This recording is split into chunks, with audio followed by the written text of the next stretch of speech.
And welcome back again, Chat with Gunner, episode 59.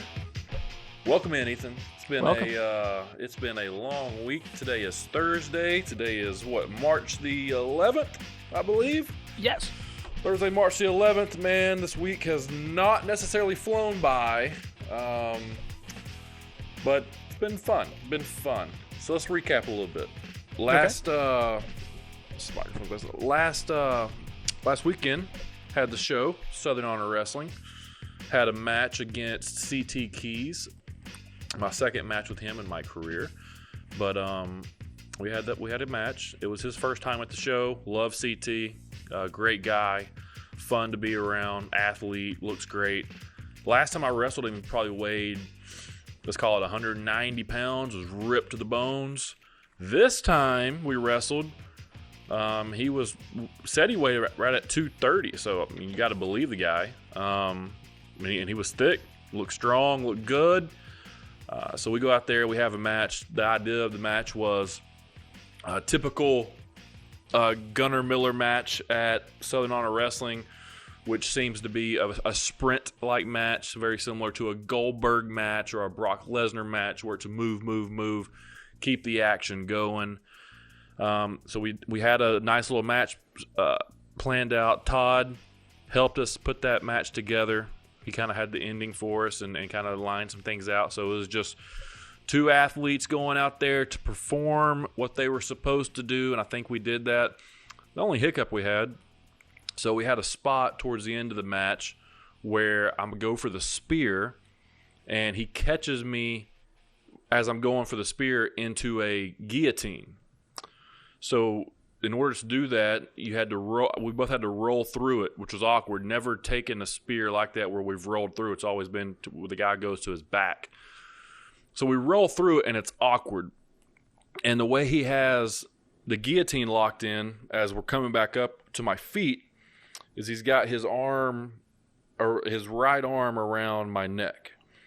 So I have to hook him for the jackhammer out of this spot with my right arm instead of my left arm like I usually do. So I go to hook him with my right arm, and we're going to do like a float over spot where he goes over my back and reverses it.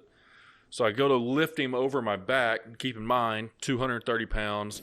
He's dead weighted from my waist because he's wrapped around my waist with his legs. And I'm doing the move on a different direction that I've ever done the move before. And there's these muscles in your rib cage. They're called intercostal muscles, I believe. I don't know if I butchered the pronunciation, but I believe it's intercostal muscles. And what they do is they help your rib cage expand. What can happen is, if they're not properly warmed up, or if they're a little bit dehydrated, or anything along those lines, a quick power movement overhead can strain or tear these muscles.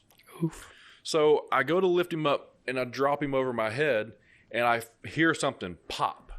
Like I feel the pop in my rib cage, and immediately know that something has knotted up in my rib cage.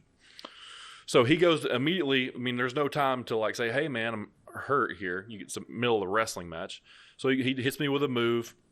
I'm selling, and then I can reach down and I push this little knot feeling thing kind of back in, and it kind of locks back in for a second. And then the end of it is I'm on my knees. He slaps me. That wakes me up, pisses me off. I hit him with a spine buster. I hit him with a spear. I hit him with a jackhammer, and I beat him. 3 of my big power moves back to back to back. So we do that. As soon as I pick him up for the spine buster and slam him, boom, pops back out again. So I pop it back in, go for the spear, pops back out again, pop it back in, go for the jackhammer, pops back out again, and when I come up, I'm in some pain at this point. All right? So I don't really say anything to anybody. Go to the back.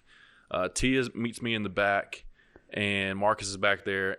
And I'm usually like, I'm not the one to show pain. I hate showing pain. I'd rather be hurt and no one know it. So as soon as I go to the back, I'm like walking around like this, where my hands over my head, and I'm trying to like stretch my rib cage. And CT walks back there too, and he's a little blown up because the match was a very high tempo, and I don't think he's used to doing those, but I'm pretty used to them by now. So I come over and I'm like, hey man, I need a second hand on this. Just when everybody starts asking questions, feel this.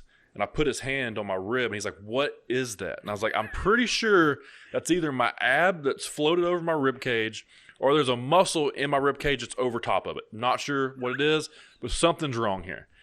So as I stretch, I pull down, and it pops back into place, and like my whole abdomen moves. So that kind of sets it. Well, every time I would bend over or go to grab something like and kind of twist and rotate, it would pop out that night. So what I did, Tia went and got me some ice. I immediately iced it, immediately took 800 milligrams ibuprofen. The ride home was extremely uncomfortable. And then that night I slept on my back. You know, I got the nice bed, right? So the bed reclines. Yeah, so that was perfect timing.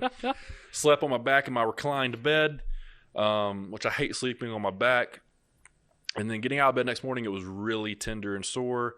Tia went and got me like an abdomen support brace from Walgreens, and she has like a prescription for 800 milligrams ibuprofen from an injury she had. Oh shit! So popping 800 milligrams ibuprofen every 6 hours. Saturday was sore. Sunday was miserably sore. But I knew that kind of going in. And then since Monday, a little bit of a gradual decrease in pain. It's not, it doesn't feel like it's slipping in and out of place each time I rotate, twist, or bend over. So I think that's a good thing. So I'm a guy, played football in college, had several injuries, spent a lot of my free time in the training room getting treatment. I kind of know what needs to happen.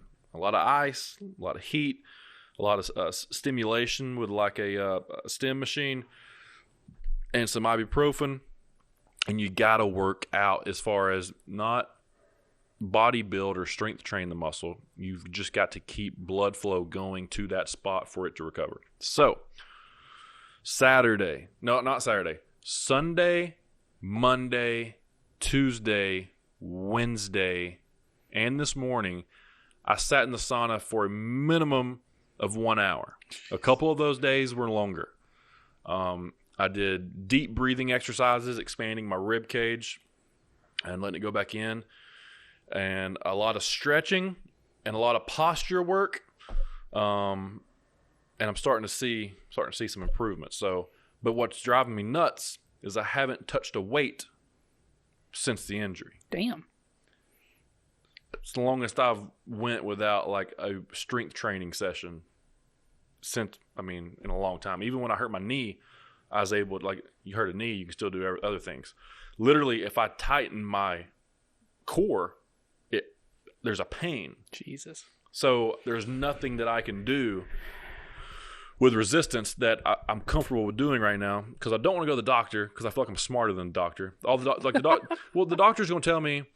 How does the doctor really know how you feel? You try to describe how you feel to the doctor, but unless it's a torn ligament, a torn tendon, a torn muscle, all they can tell you is, hey, here's a bill, and go ice it and do exactly what you're doing. Actually, don't do anything for the next 2 months because that's the safe way out. I don't think that's the case. I think I'm giving it, a week of recovery. So another thing that happens, we've talked about this in the past on the podcast, is fasting. Fasting initiates autophagy. Remember, Nobel Prize, 2016. So fasting initiates autophagy, and autophagy, what that does is pretty much a stem cell regenerator, getting rid of bad cells, eliminating inflammation. So if you're taking an anti-inflammatory, like a ibuprofen, 800 milligrams, why not just fast on top of that and just double up the speed of the inflammation going down? That's just a human running an experiment on himself. So no sugar. I've had some caffeine to kind of stimulate the pain. We've done ice stim, stretching, so very slow, like yoga type stretching, deep breathing, sauna. And fasting. 1 meal a day. My longest fast this week was 30 hours. I'd say my average fast this week is right at 24 to 25 hours. So, just letting the body regenerate, letting the body heal, letting the body do what it needs to do. Trying to take the smart approach because I can't go too much longer without lifting. I'm surprised you're still just sitting here. I mean, yeah, I feel like you'd be doing something. Yeah, so there's that. The only thing that's bothering me is like my rib is hurting, but now it's not like slipping out of place or anything. Now it's just a little sore in certain spots, which that's a muscle. That's got to be a muscle. But my back and my neck are extremely tight, tighter than normal, and I don't understand why.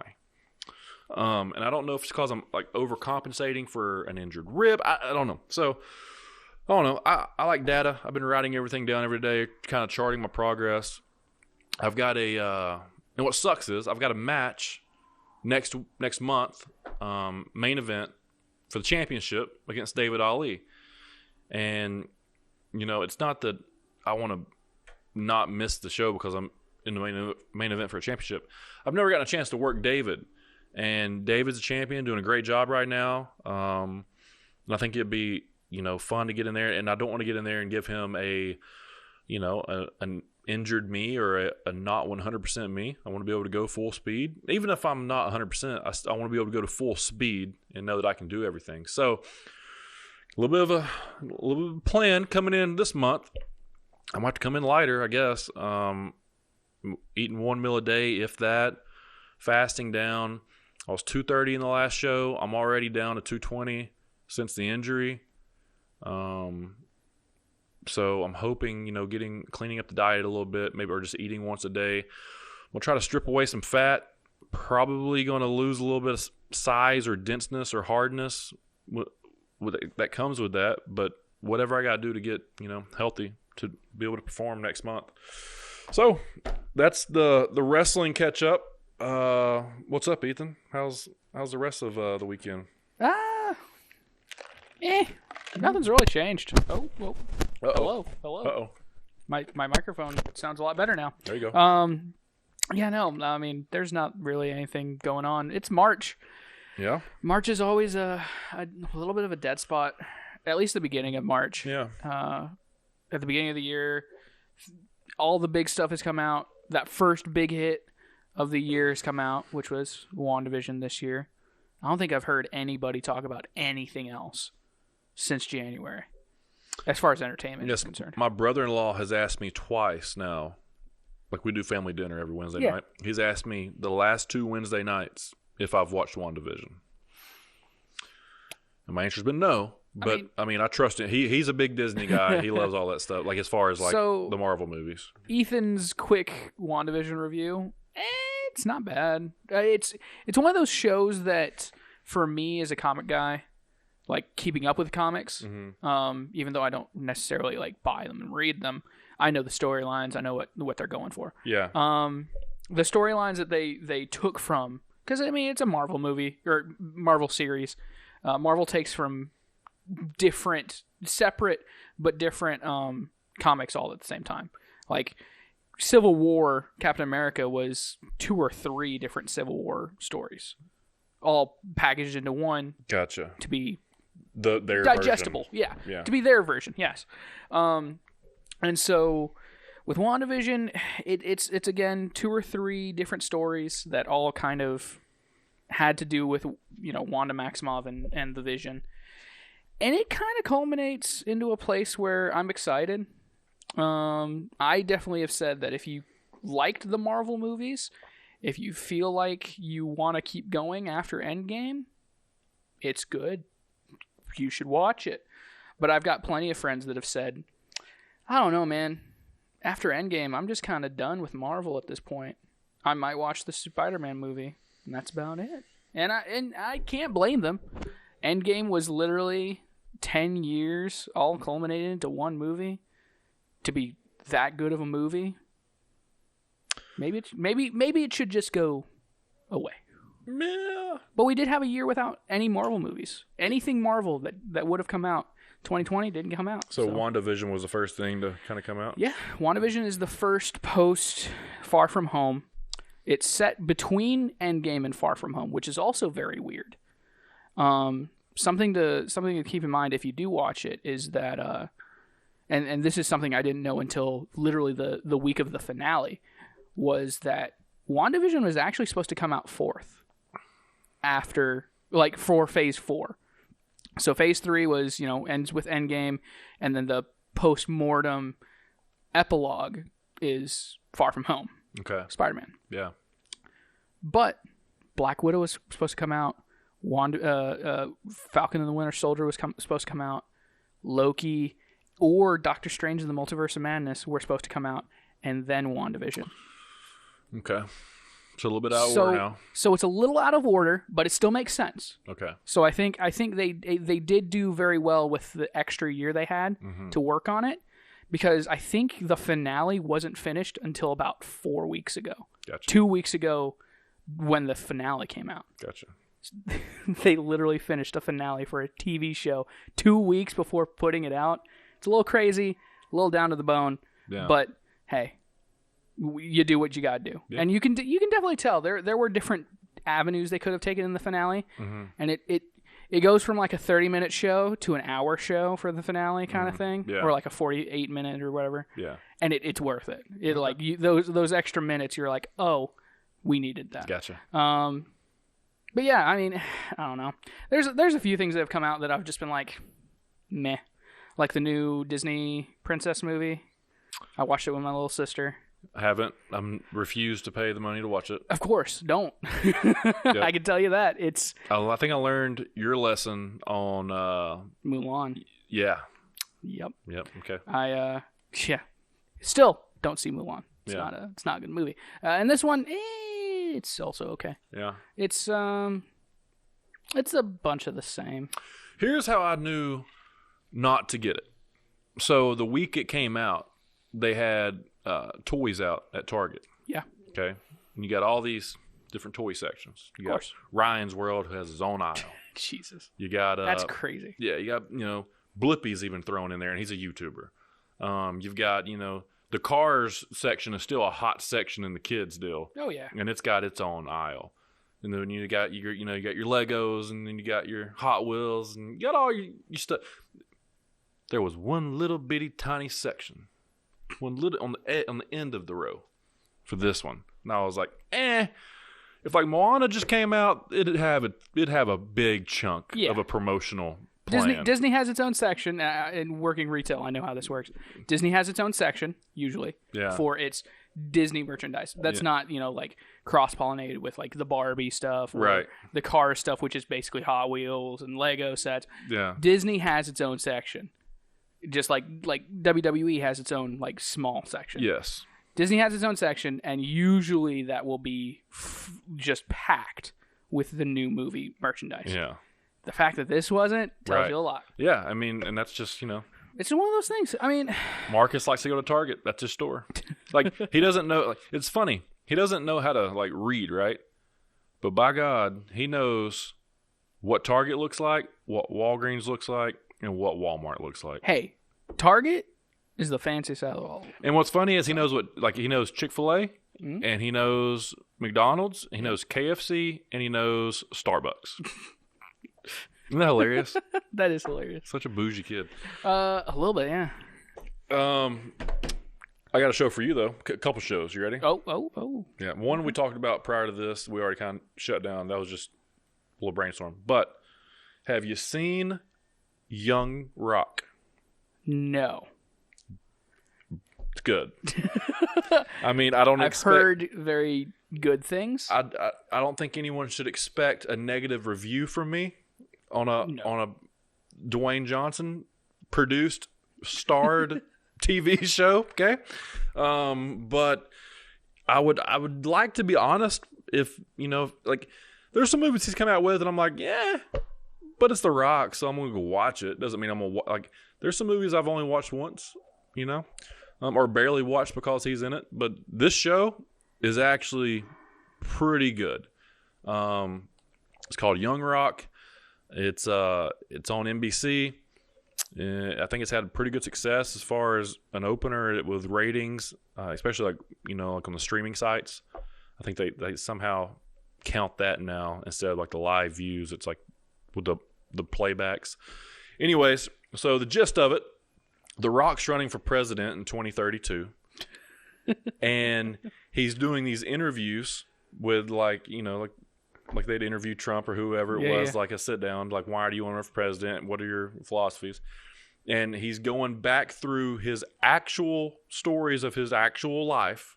So what you're telling me is The Rock is basically just testing the water for him to run. Yes. I mean, that's what it is. Yeah, that's what he's doing. So he's running it for president in 2032. He's telling stories from his childhood in all phases, like elementary school, high school, the U. All right. So his dad in those phases were at different phases of his career. When he was young, his dad was on top in the WWF. When he was in high school, he was still living the dream, but he was on the independent circuit making barely any money. And his mom and his dad had opened up a cleaning company to like pay the bills, and it's like showing the struggle. And then when he's at the U, like his mom and dad are now kind of like separated, not together anymore. His dad's starting to do his own thing, and his dad's kind of embarrassing him, like still living on his fame. But each episode is around one story from each. Like the pilot hits a brief story from each part to introduce all the characters. Yeah. And then since then, there's been 2 more episodes. It's been like 9-year-old Rock and then high school Rock. So I'm assuming the next episode is like college Rock. Yeah. But like the guys they've casted as the wrestlers. I saw that, yeah. Pretty good. Yeah. The one guy, Kevin Mackley. Yeah. He's the guy that we've talked to through email about doing the show. And he's the Macho Man. Awesome. Yeah, so I'm gonna reach back out and see if we can try to get him, because this guy's been like, hey man, you want to do the show? I got his email from his Instagram because he wasn't big at the time, and he was like, yeah man, just let me know, and I've let him know, and he hadn't heard back. So well, we know why. We need him on the show, because he's playing the Macho Man, and the guy that plays the Iron Sheik is jacked, looks awesome. The guy that plays The Rock's dad looks just like him. It's cool. It's fun for me and T to watch it because there's a lot of Samoan heritage to it. Yeah. Like, because The Rock's grandmother is Samoan. Yeah. And his mom is Samoan. So, like, there's Polynesian dialogue throughout the movie. That's like very interesting. Throughout the show. Like, the last, and on, like, we watch movie or TV shows or whatever with subtitles. Of course. Yeah. So, usually when they speak in a different language, it either tells you what it is or it'll just say Spanish language or whatever. Yeah. So it just pops up and says Polynesian dialect. And then I look at Tia and she's like, tell me what they're saying. And I'm like, that's pretty cool. But there's not many people getting that feedback for this show. Yeah, man. So been enjoying it. It's 3 episodes in, pretty good. They took this week off, and then I guess they're going to start back up next week. How many episodes is it going to be? If I had to guess, I'd say 8.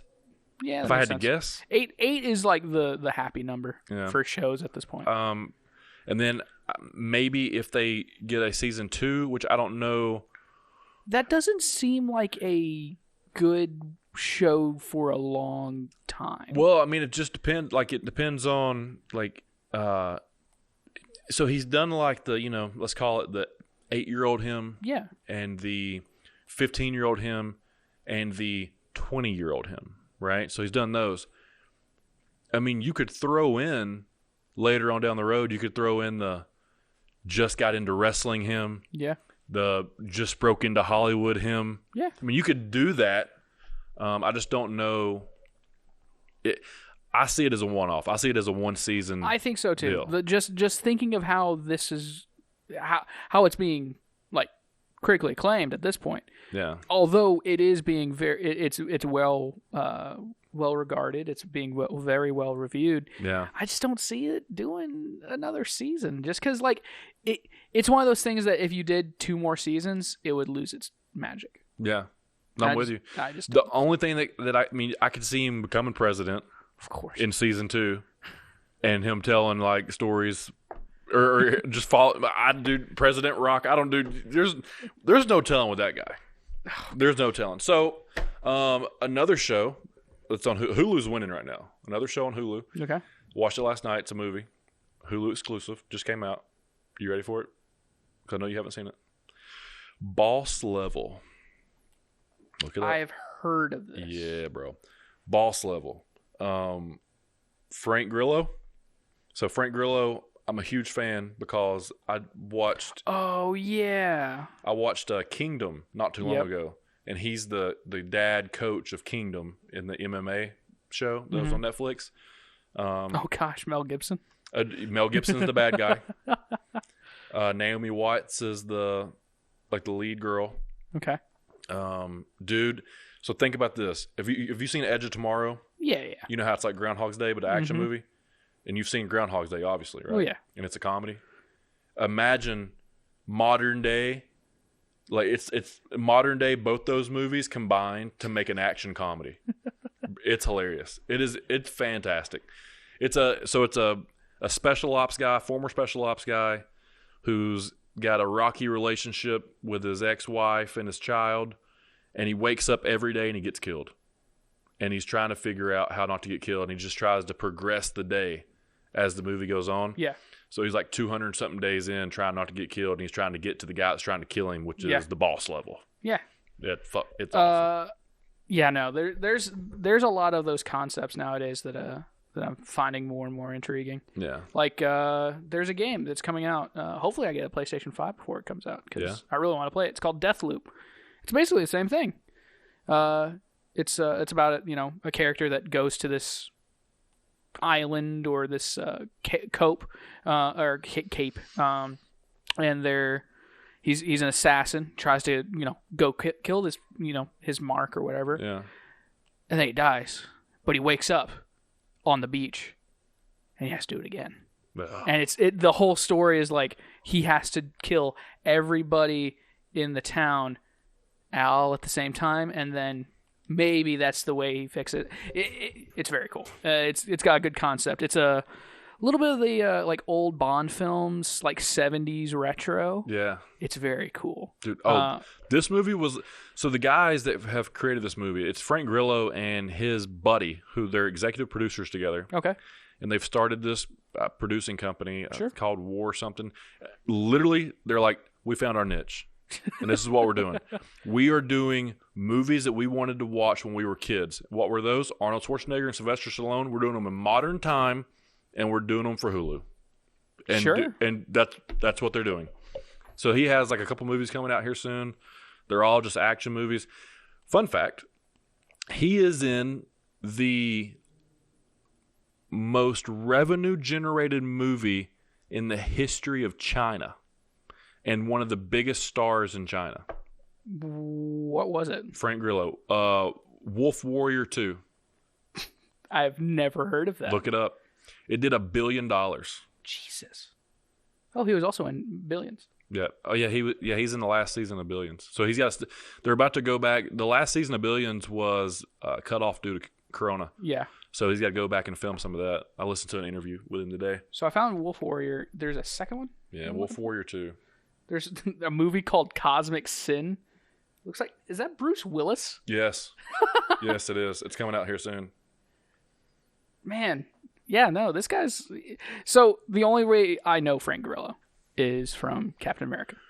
Yeah. Back to Marvel. He was he's Crossbones. Yeah, so when he got the Crossbones, China reached out because Marvel does so well in China. Oh, yeah. And they said, we can probably get this guy to come in here and be the bad guy because he's not like a main guy. Mm-hmm. So we can probably get him to come over and do it. So he comes over, and he's a lifelong combat sport fanatic. So he trains every day in combat sports. So he does his own stunts. So he goes over there to China, puts together all the stunt work for this badass action scene they've got at the end of this movie with like the top star over there in China, and he becomes like the number 2 guy in China, number 1 white guy in China, and in the number 1 movie. That's crazy. Yep. And he said after that, he said he did the movie Warrior. His career kind of took off after that. Mm-hmm. But then it really took off after that China deal. Oh yeah, it's the biggest market right now. Yep. There's a reason, Yep. Every production company or every media company is trying to break into China. Yeah. Which it's a big deal, especially if he got invited to do something in China, because one, that's him going to China, and two, only a certain amount of movies get to be made in China or get to release in China. I think the newest update that they've done as far as like how many movies they let in is like 23 a year. Yeah.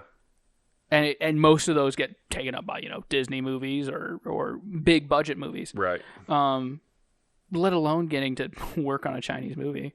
So yeah, that's a pretty big deal. I can imagine he's blown up a little bit. Yeah, he said what's crazy is it's not like that they keep asking him to come back to China and do movies because of what you just said. Yeah. However, any Chinese guy or production company or executive producer that's doing movies anywhere reaches out to him almost first. That's the idea, connection. So. He said that's the way. He said I'm getting offers daily for movies. So, and it's probably knowing the quote unquote the work ethic over there. I can't imagine his shooting days are more than maybe a week or two at a time. Yeah, especially if he's not the main character, but maybe he's a villain. Yeah, that's what he played. Seven scenes max. Yeah, and he dies at the end. Oh well. Yeah. But he gets paid. Oh yeah, and becomes a freaking star overnight. End up getting paid off a movie that's probably going to do $1 billion revenue. It's ridiculous. I can't even, that's so crazy to me. Mm-hmm. And I mean, I have been listening to a few videos about China and the weirdness of China right now because they're doing so well.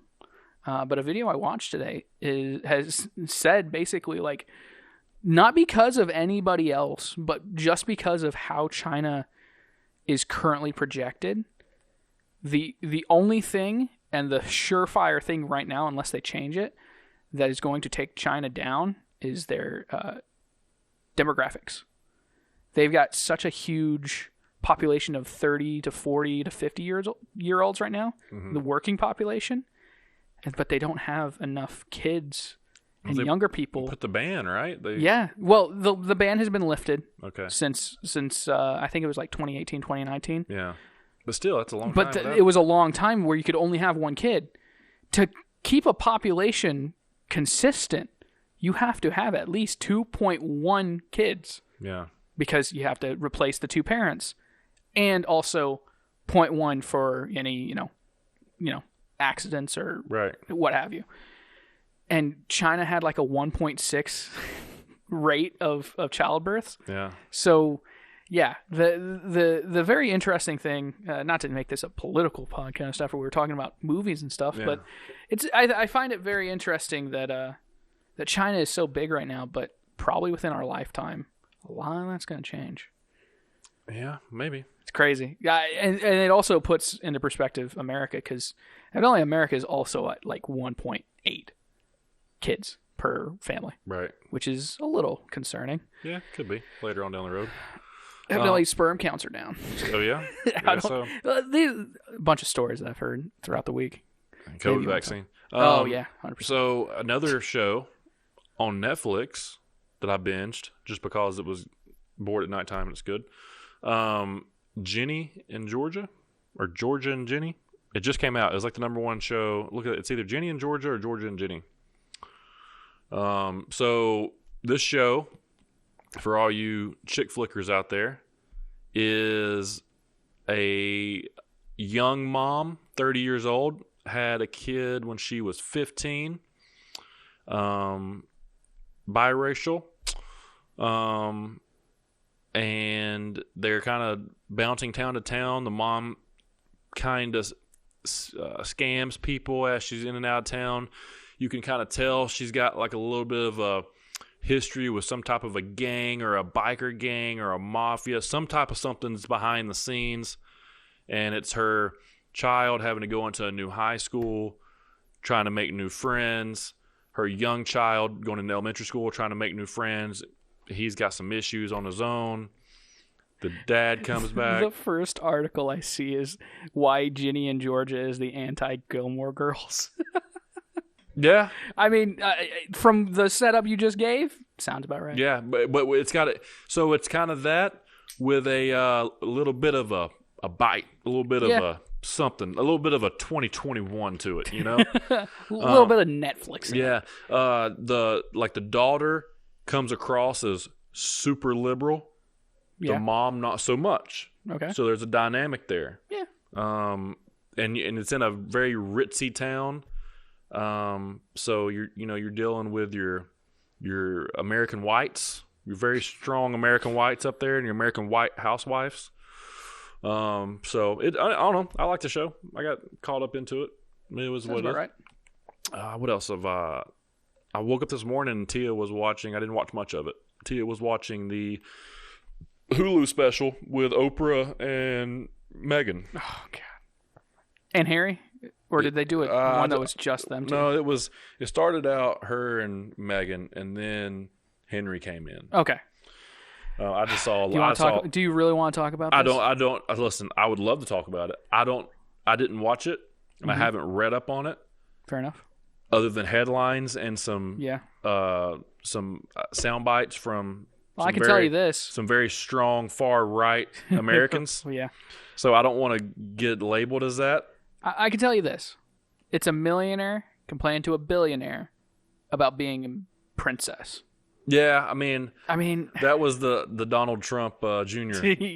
Breakdown of it. Yeah, so I just personally, I just don't understand. I get it.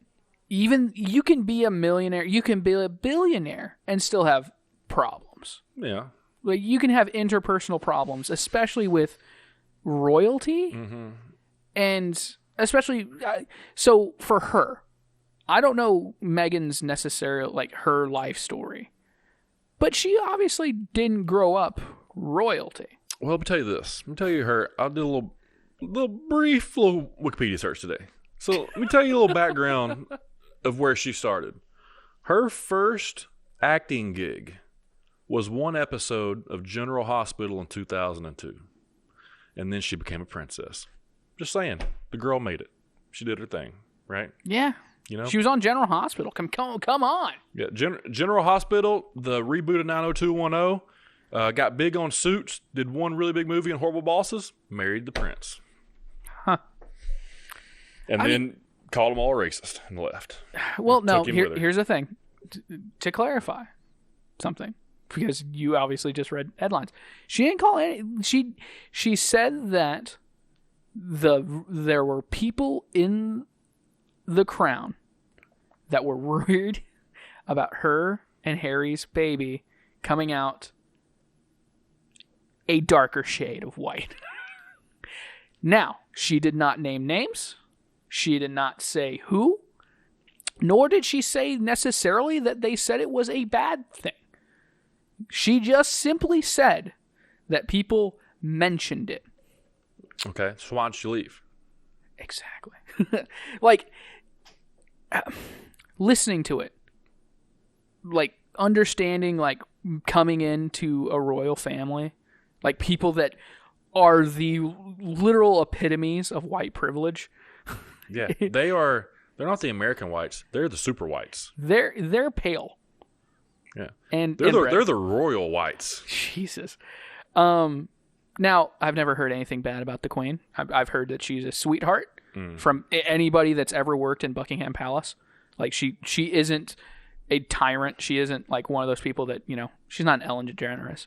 Yeah. Which you'd expect. Although I've heard different things about literally everyone else in that family. Yeah. Other than the two boys. Right. But, at the same time, you gotta think Henry and William are kids of Diana, the last princess. The princess that literally... conspiracy theory time, got killed by the royal family. Like, come on. Yeah. Let's be honest here. I have looked into the Princess Diana story a lot, especially because of this. Because I was like, you know what? I've never done an actual deep dive. I've always heard rumors of like, oh yeah, the royal family offed Princess Diana. But I didn't realize necessarily, for some reason, I just never realized, oh, Diana married into the family. Yeah. For some reason, because she was Princess Diana, I was like, oh, she was, the queen's daughter. Mm. No, she married into the family. And probably Meghan's thinking the same exact thing. That's probably why they left, was, I don't want to necessarily, Well, they rock the boat too much. I don't know much about it, and I don't want to go into too much of it. That's next week's episode. I'll try to wrap it up a little bit, but wasn't it not too long after Diana did a big public interview? Something like that, yeah. Yeah, so it was like a big deal that Meghan did the interview because she brought up the fact that Diana did the interview, and then something happened. The car went off the road. Then next thing you know, somebody's phone got a message from Hillary Clinton. I don't know if that was. Hey! I don't know. But, that's why I'm not in front of the camera. Yeah, but it is what it is. I don't know. It's. How about this next week? Unless we've got a guest plan. Not that I can think of. I need to do some homework on Diana. Let's both watch. I'm not going to pay for Hulu to watch it, but well, I'll figure out a way to watch it. I'll look into interview. The interview, yeah. Bro, we gotta watch it if we're gonna make an episode that we're railing against both Oprah, Henry, and Meghan Markle. We're gonna have to watch the interview so we're not biased. Okay. Or you can have Tia write you some spark. They air hug. No, we don't want to hear her comments. I absolutely want to hear Tia's comments. Dude, oh my! Dude, I wish I could say one of the comments that came out of her mouth this morning. Yeah, spicy. I'll say it off air, but it was fantastic. But it was great. I'm still upset that I've never met Tia. Yeah, she's a good one. All right, well, let's wrap this up. How long have we been going? 41 minutes. That's not too bad. That's not bad. We had a podcast before the podcast. Exactly. If you're a Batman fan, and you want to want a reason to watch something Batman, and there's no new Batman out, there's a fan film on YouTube called Batman Dying is Easy. And there's like a little fan-made franchise on YouTube between these guys, Bat in the Sun. Bat in the Sun, yeah. Yeah, and I looked them up on Instagram. They got all kinds of stuff. They did some Power Ranger stuff and Batman stuff. Awesome. Yeah, so there's a very large community of like fan films. I've found that through Marcus, and that's probably why that popped up on my screen because he watches fan films for Power Rangers. There's actually one that's called Unworthy or Worthy that's actually pretty good. Yeah, there's one. Shattered Grid is pretty good. Mm-hmm. I'll send you one that has either it was Tommy or it was two of the original Power Rangers in it, and it was it's Tommy and the yellow one. Yeah. The Yellow Ranger. Shattered Grid. Oh my god, it was like an 18-minute short film. Yeah, it or was 11 so short, minute, but it maybe. was so good. Yeah, it was great. Oh, fantastic. I need to watch it again. Yeah, that was good. That's about it, man. That's all I got. Yeah. I drank a late cup of coffee. Now you gotta go home. We're experimenting at the moment. Yeah. We're under trial. Ethan and I are. So we'll talk about it. Probably in a month. Maybe months down the road. Down the road. Other than that, I'm gonna try to rest up this injury. Hopefully by next Thursday I'm feeling a little bit better. Hopefully I have a little bit better idea on this Princess Diana thing. Maybe I have a better idea on this Meghan Markle thing. Maybe something else happens that's really cool.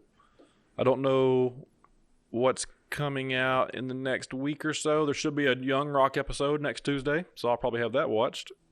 What you got? Zack Snyder cut. Is that when? 18th. No That'll way. Be literally next Thursday. The Snyder cut comes out next Thursday? Yeah. Supposedly. Unless something happens. On HBO Max? Yeah. Okay, so next week we're going to talk about the Royals, but mostly about Zack Snyder's Justice League. Yeah. Do I need to go back and watch the Justice League? I wouldn't. From what I've heard, this 4-hour movie is going to be all-encompassing. So what's crazy is the fact... we said we were going to leave, but... Yeah. I watched the Justice League, right? Like I went to the movies. I did too. I watched the movie.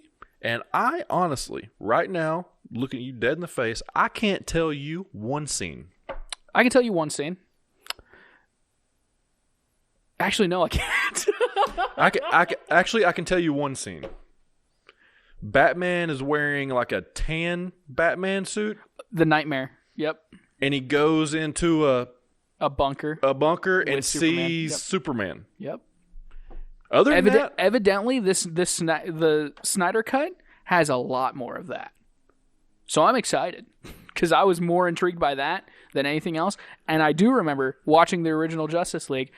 Why is this scene in here?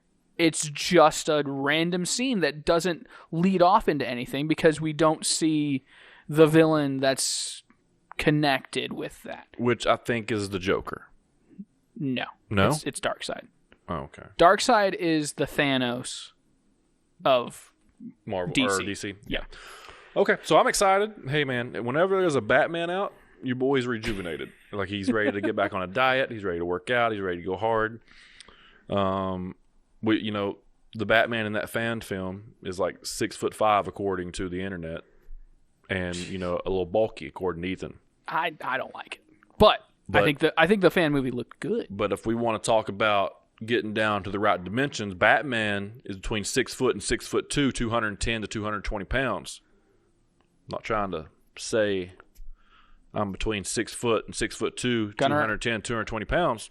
I may have a Halloween costume idea for you. Do we have a studio here with a bunch of green screens? We sure do. I mean, And we have a photographer that is very good at editing. how hard could it be to put together a 5-minute Batman scene? It could not be that hard. I mean, I've already got the wrestling. Yeah. I could definitely do a better job than Learn those a little guys. bit of MMA. Just a little bit. Just Yeah. punch people in the face. Yeah. I'll just work on my Batman voice. But give me a good So Batman I voice. can't just. I can't. No, just no, do no, that. no, no, no. I can't just. Just do it. I don't even know how I would begin to start to. It's gruff. It's gruff. I would think that you would want to like go for like Christian Bale Batman. Not too much. Pull it back a little bit. Yeah. So you don't want to go from talking like this. This is the Christian Bale talking like this. So